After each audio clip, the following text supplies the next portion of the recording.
Over the years, I've made multiple videos about Southwest Airlines and its operation at Chicago O'Hare.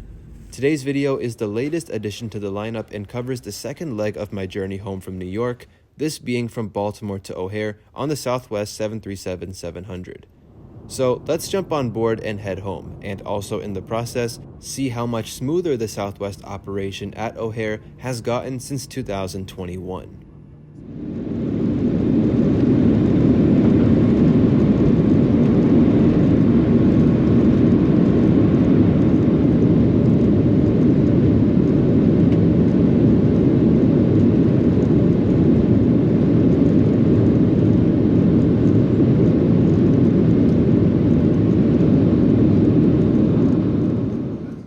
We pick up right where we left off in the last trip report here at Baltimore Washington International Thurgood Marshall Airport. Wow, that was a mouthful. After arriving from Albany, I had about 90 minutes to connect in BWI before my onward flight to Chicago. Connecting in Baltimore on Southwest is really simple since the carrier uses concourses A, B, and C, and all of the concourses, even D and E, are interconnected, so even if you have an onward flight with another airline, it looks like you can access all of the concourses airside. It was about a 10-minute walk from where we arrived in Concourse B to Concourse C, where my next flight would be departing from. Our flight back to O'Hare will depart from gate C9, operating as Southwest Flight 2912. Now, unfortunately and rather ironically enough, Southwest Illinois 1 737-800 is not flying us back to Illinois today. In fact, this aircraft is off to Portland, Maine.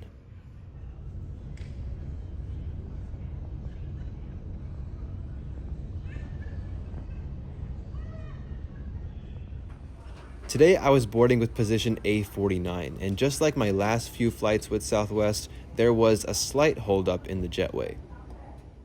The Southwest 737-700 features 143 seats in an all-economy class configuration. These aircraft have the older seats which don't have adjustable headrests but are nonetheless fairly nice. The seat back features a tray table and seat pocket with the usual literature.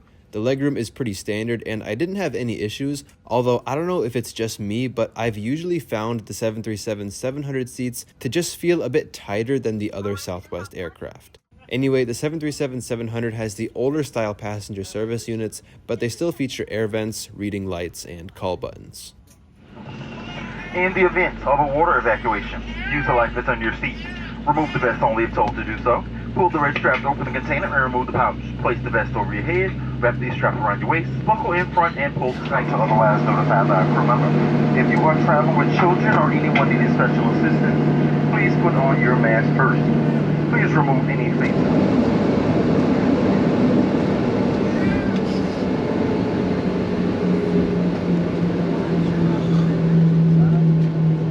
We'll also be dimming the cabin lighting shortly. If you need any additional reading light, there is a button above your head with a light bulb on it. Alrighty, ladies and gentlemen, we've been cleared for departure. Please ensure your seatbelts are fastened and enjoy your flight.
In-flight entertainment on Southwest is provided via the Wi-Fi website, which offers a lot of options. If you want to check the weather, there's a tab for that, and it's pretty crazy, especially at the time of making this video, to see these high temperatures. Even crazier is the fact that Baltimore is hotter than Chicago. The Southwest Wi-Fi site also features a 3D interactive in-flight map, which is always fun to play around with. In terms of entertainment, there are various options, but I settled on some episodes of Shark Week. The snack service on today's flight was the usual Southwest offering, a drink order which was water for me, and a snack mix packet.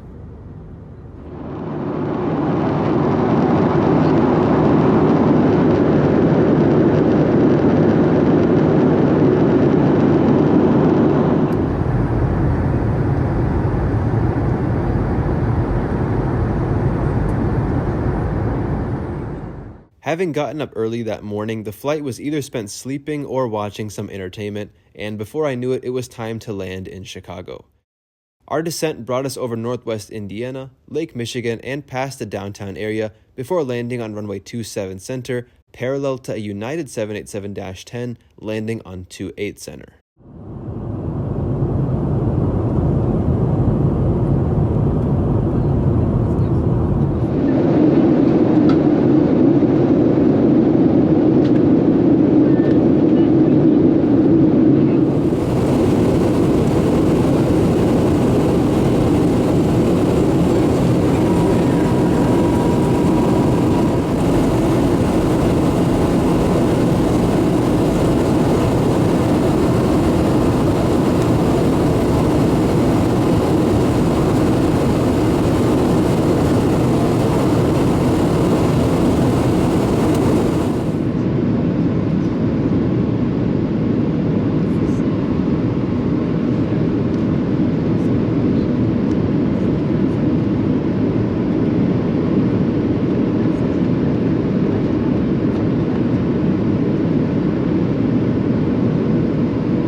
I have to mention that I took this flight on Labor Day. Even though most of us were off from school or work, I can't help but be thankful to everyone in the aviation industry who continued to work to get us all where we needed to be. Service-wise, Southwest did a nice job once again, and I didn't have many complaints. But passengers who've been flying Southwest into O'Hare over the years will surely note the various ground delays that Southwest flights, among others, have had to endure. This mainly has come down to limited gate space at Terminal 5 and, speaking from experience, has usually caused flights to wait for a good while after landing. But today I'm happy to report that for the first time there was no waiting for us today, and we taxied straight to Terminal 5.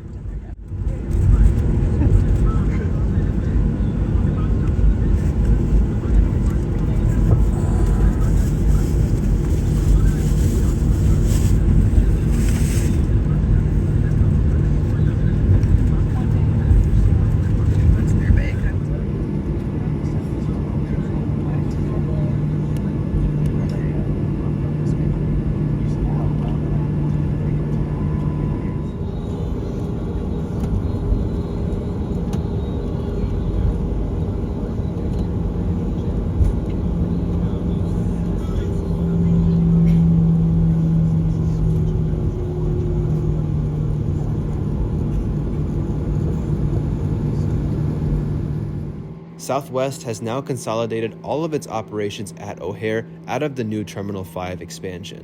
We landed before the main international arrivals rush, so as such there were plenty of open gates at the expansion for both us and the other arriving Southwest flights to take.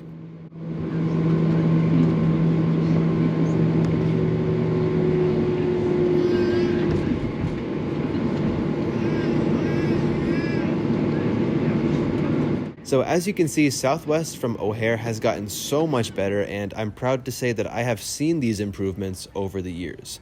Thanks so much for tuning in today, and if you enjoyed the video, feel free to leave a like, comment, and subscribe if you're new to the channel. Until next time, take care everyone, and I will see you later.